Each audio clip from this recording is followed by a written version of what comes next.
Radhe Radhe. Hello everyone, आप सब कैसे हो? आई होप अच्छे होंगे, स्वस्थ होंगे और ठीक होंगे। और आज की वीडियो में मैं बात करने वाली हूँ कि यूनिवर्स में कुछ बातें जो हमें हमेशा छुपा के रखनी चाहिए, हमारे जीवन के लिए बहुत ही आवश्यक है, जो सिर्फ हमारे और ब्रह्मांड यानी यूनिवर्स के बीच रहनी चाहिए। उनके बारे में बात करेंगे। जब हम भावनाओं में बहकर या अपनी ही मूर्खता के कारण इन बातों को दूसरों के सामने कह देते हैं और इसका हमारे जीवन पर नकारात्मक प्रभाव पड़ता है। यूनिवर्स हमें सिखाता है कि हमारे जीवन की कुछ बातें इतनी निजी और पवित्र होती है कि उन्हें किसी के साथ भी साझा नहीं करना चाहिए। भगवान और यूनिवर्स यानी इस ब्रह्मांड के बीच गहरे संबंध को कमजोर बनाता है ये सब जब हम दूसरे के सामने कुछ बातें बताते हैं। इसलिए कुछ बातें जो हमें गुप्त रखनी चाहिए उनके बारे में बताएंगे इस वीडियो में। यह भी जानेंगे कि अगर हम ये बातें दूसरों को बताते हैं तो इसका क्या परिणाम हो सकता है, और नहीं बताते तो हमें क्या लाभ मिलता है। आइए जानते हैं। पहली बात जो हमें किसी को भी नहीं बतानी चाहिए वह है दान और आपके अच्छे कर्म। जब आप किसी की भी मदद करते हैं, किसी गरीब को दान देते हैं, तो यह काम किसी को छुपाकर या ऐसे करना चाहिए, बल्कि दिखाकर नहीं। दिखावे के लिए किया गया दान दान नहीं बल्कि घमंड होता है। अपने दान की चर्चा चारों तरफ करते हो और असल में अपनी अच्छाई को आप कम कर रहे हो। सच्चा दान तो वो होता है जो किसी भी उम्मीद या दिखावे के लिए न किया जाए। यूनिवर्स के अनुसार जब तुम दान करो तो तुम्हारा बायां हाथ ना जानने पाए कि तुम्हारा दायां हाथ क्या कर रहा है, ताकि तुम्हारा दान गुप्त रहे और यूनिवर्स जो छुपे में देखते हैं तुम्हें उसका प्रतिफल मिले। इसका मतलब हमें अपने दान और सेवा कार्यों को गुप्त रखना चाहिए। यह सच्चे मन से की गई सेवा का प्रतीक है और हमें इसे परमेश्वर देखता है, आशीर्वाद देता है। जब आप देने का ढिंढोरा नहीं करते हो ना, तो यह आपकी आत्मा की शुद्धता और आपके दिल की उदारता और मानवता को दर्शाता है।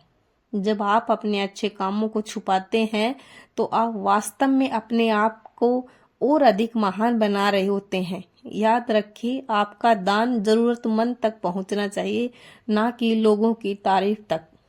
दूसरी बात जो हमें किसी को नहीं बतानी चाहिए वह है आपके व्यक्तिगत संघर्ष और कमजोरियां। दोस्तों, हमारे जीवन में कई संघर्ष और कमजोरियां होती है जिनका सामना हम खुद करते हैं। यूनिवर्स हमें सिखाता है कि हमें अपने संघर्ष और कमजोरियों को हमें अपने तक ही रखना चाहिए, परमेश्वर के समक्ष रखना चाहिए और उनसे मार्गदर्शन प्राप्त करना चाहिए। यूनिवर्स कहता है कि हमें अपने संघर्ष को गुप्त रखना और परमात्मा से मदद मांगनी चाहिए। ऐसा करने से हमें आंतरिक शक्ति मिलती है, हमारा विश्वास मजबूत होता है। अगर आप अपने संघर्ष और कमजोरियों को हर किसी के सामने रखते हो, शेयर करते हो, तो लोग आपकी जो समस्या का है ना उसका गलत फायदा उठा सकते हैं। वे आपकी कमजोरियों का मजाक बना सकते हैं और आपके आत्मविश्वास को कमजोर कर सकते हैं। इससे आपका मानसिक और भावनात्मक स्वास्थ्य प्रभावित हो सकता है। जब आप अपने संघर्ष को गुप्त रखते हैं तो आंतरिक रूप से मजबूत होते हैं और आपका आत्मविश्वास बढ़ता है। आप यूनिवर्स के साथ एक गहरा संबंध बना सकते हो, उनकी मदद और मार्गदर्शन प्राप्त कर सकते हो। इसीलिए अपने कोई भी संघर्ष या कमजोरी हो तो वो कभी भी दूसरों के सामने नहीं रखना चाहिए। तीसरी बात है जो हमें अपने तक ही रखनी चाहिए, वो है प्रार्थना। दोस्तों, प्रार्थना एक बहुत ही व्यक्तिगत और गहरी भावना है जो सीधे आपके दिल से निकलती है और यूनिवर्स तक पहुंचती है। आप कैसे प्रार्थना करते हैं या आपके और यूनिवर्स, इस भगवान और ब्रह्मांड के बीच का ही एक पवित्र संवाद है।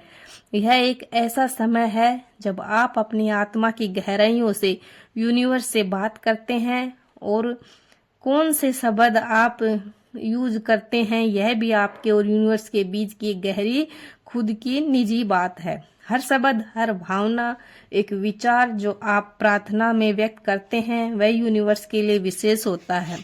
कई बार लोग अपनी प्रार्थनाओं को दूसरों के सामने दिखाते हैं जिससे उनकी पवित्रता चली जाती है।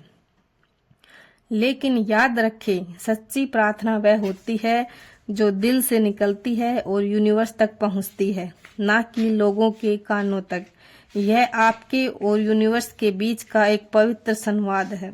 यूनिवर्स के अनुसार जब तुम प्रार्थना करो तो अपने कमरे में जाओ और दरवाजा बंद करके अकेले में प्रार्थना करो, और तुम्हारे परमेश्वर जो छुपे में देखते हैं तुम्हें प्रतिफल देंगे। इसका मतलब है कि हमारा व्यक्तिगत प्रार्थना किसी और को नहीं बतानी, अकेले में जाकर प्रार्थना करनी है। ऐसा करने से प्रार्थना की पवित्रता बनी रहती है और हमारा संबंध परमेश्वर के साथ मजबूत होता है। जब आप अपनी व्यक्तिगत प्रार्थनाओं को गुप्त रखते हैं तो आपका विश्वास मजबूत होता है और आप यूनिवर्स को अपने अंदर छिपे भगवान के साथ गहरा संबंध बना सकते हैं। अपने लक्ष्य और अपने सपनों को भी आपको गुप्त रखना चाहिए। यूनिवर्स के अनुसार जब आप अपने लक्ष्य को दूसरों के साथ शेयर करते हैं तो आप अनजाने में अपने ऊपर एक अतिरिक्त दबाव डालते हैं। अपने लक्ष्य को सबको बताकर आप न केवल बहुत प्रेशर में आ जाते हैं बल्कि दूसरों की नकारात्मक ऊर्जा का भी सामना करते हैं। यह नकारात्मक ऊर्जा आपके आत्मविश्वास को कम करती है और आपके सपनों को पूरा करने में बाधा डालती है। कई बार लोग आपकी सफलता से डरते हैं और आपके लक्ष्य को जानकर वे आपको हानि पहुंचाने की कोशिश करते हैं। यह ईर्ष्या आपके लक्ष्य को विफल करने के विभिन्न तरीकों से प्रकट हो सकती है। इसलिए अपने लक्ष्य को गुप्त रखें और उन्हें तब तक ना बताएं जब तक आप उन्हें पूरा करने के लिए तैयार ना हो जाए। यह गोपनीयता आपको अपने लक्ष्यों पर ध्यान केंद्रित करने में मदद करेगी और आपको बाहरी लोगों की दखल अंदाजी से बचाएगी। याद रखें, काम करने से पहले उसके बारे में बात करना सफलता की राह में रुकावट पैदा करता है। तो आप अपने आप को उन चुनौतियों और बाधाओं से बचाते हैं जो अन्य लोग आपके रास्ते में डाल सकते हैं। अपने लक्ष्यों को पूरा करने के लिए एक स्पष्ट और केंद्रित दृष्टिकोण बनाए रखें और अपने सपनों को साकार करने के लिए पूरी मेहनत करें। अंत में जब आप अपनी मंजिल हासिल कर लेते हैं तो वह खुशी और संतोष अद्वितीय अद्भुत होता है। आपकी मेहनत और समर्पण का परिश्रम परिणाम होता है। आप अपने लक्ष्य को गुप्त रखें और यूनिवर्स के अनुसार ये कुछ बातें जो आप अपने तक रखते हैं तो अपने जीवन को शांत और सफल बना सकते हैं। वीडियो की जानकारी पसंद आई हो तो वीडियो को लाइक करना और पहली बार चैनल पर हो तो सब्सक्राइब करना। मिलते हैं अगली वीडियो में, तब तक आप अपना ख्याल रखना। राधे राधे।